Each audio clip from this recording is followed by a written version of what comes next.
This is Optimal Relationships Daily, episode 1524, The Art of Companionship, Part 2, by Cylon George of spirituallivingforbusypeople.com. Hello, everybody, and welcome once again to ORD. I'm your host and narrator, Greg Audino, here with you each and every day and helping you to improve your relationships in our episodes that are about 10 minutes or less. And we're going to be picking up where we left off in yesterday's episode, in which I started sharing a longer post from Cylon George, which I'm really enjoying thus far. Definitely check out yesterday's episode if you haven't already. But if you are all caught up, then let's dive right back in and continue optimizing your life. The Art of Companionship, Part 2, by Cylon George of spirituallivingforbusypeople.com. Number 3. Companions take turns being strong for one another. This famous chorus expresses what it means to be strong for each other beautifully. Lean on me when you're not strong, and I'll be your friend.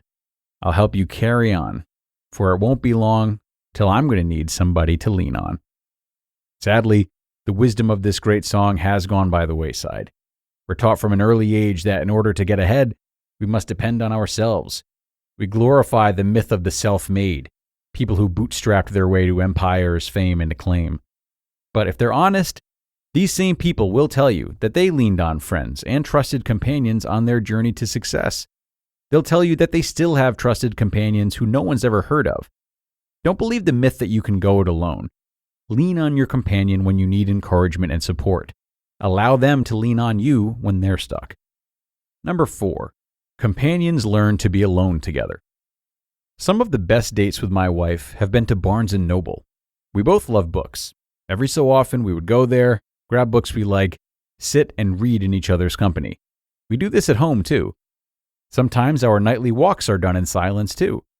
We're afraid of silence in relationships because we often fear it's a sign that something is going wrong. But silence can strengthen bonds rather than weaken them. The silence that naturally arises between companions, instead of being viewed as a threat, can create a sense of safety. It's a silence that says, I am safe to be alone in your presence. It creates a sense of ease and comfort. You don't always have to be on when you're with your companion. You can just be. Number 5. Companions bring out the best in each other. Real relationships challenge us and help us grow. While acquaintances or superficial friends may say things we want to hear in order to be liked or avoid conflict, true companions tell each other the truth. And as we know, sometimes the truth hurts. However, our companions can often know us better than we know ourselves. They can see our blind spots. They can provide perspectives that help us broaden our understanding of the world.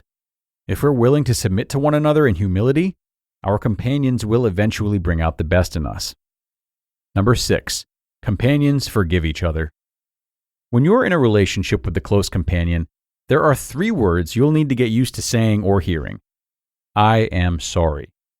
In the inevitable push and pull of relationships, you can be assured that you'll be provided with opportunities to either give or receive forgiveness every day.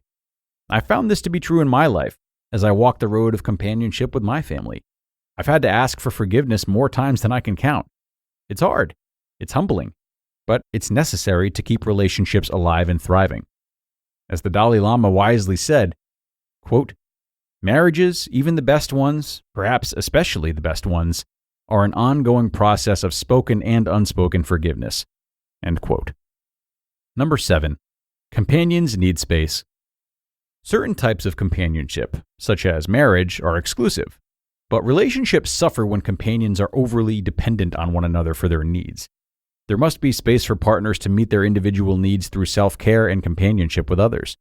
A rich and varied life is one within community, and appropriate companionship outside marriage will only enrich the bond you hold with your partner. Even the best of companions need to be not just alone together, but alone. This can be a hard truth to accept, especially within marriage and long-term relationships.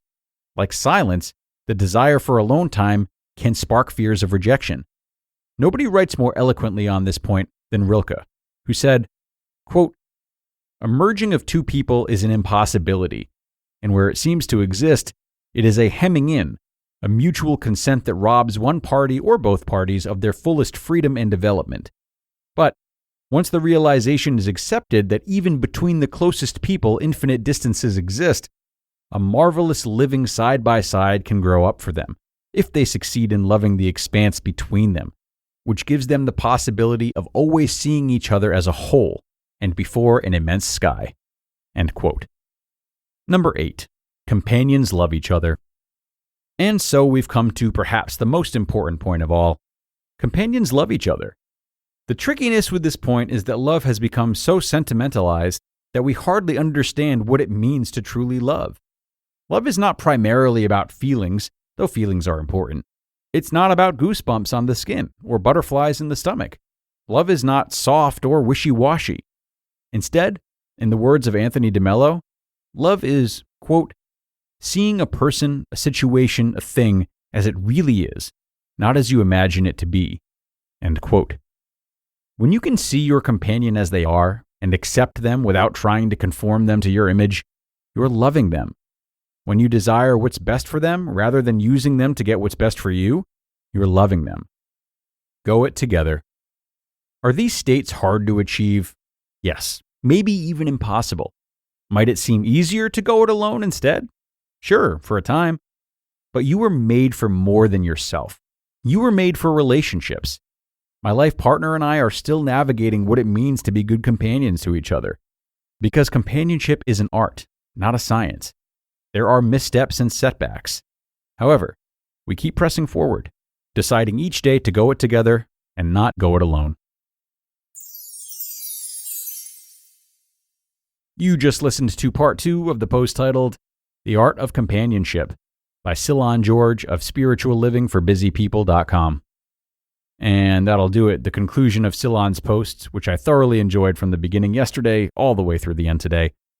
Now, the note we started on today, the third bullet point of his, that really interests me. I love the reminder that while we must trust and lean on others, we're also called to provide the same support for them. So consider how you might do this for a loved one of yours. Check in with them and learn about the unique way in which they feel isolation or loneliness. Is it based on that theory that we have to do everything ourselves that he mentioned? Maybe.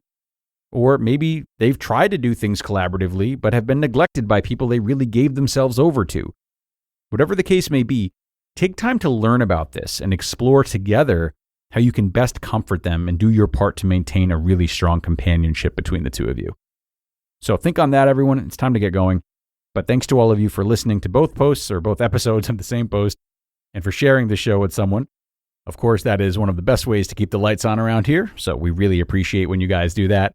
Have a great rest of your day, everybody, and I'll see you back here tomorrow for more, where your optimal life awaits.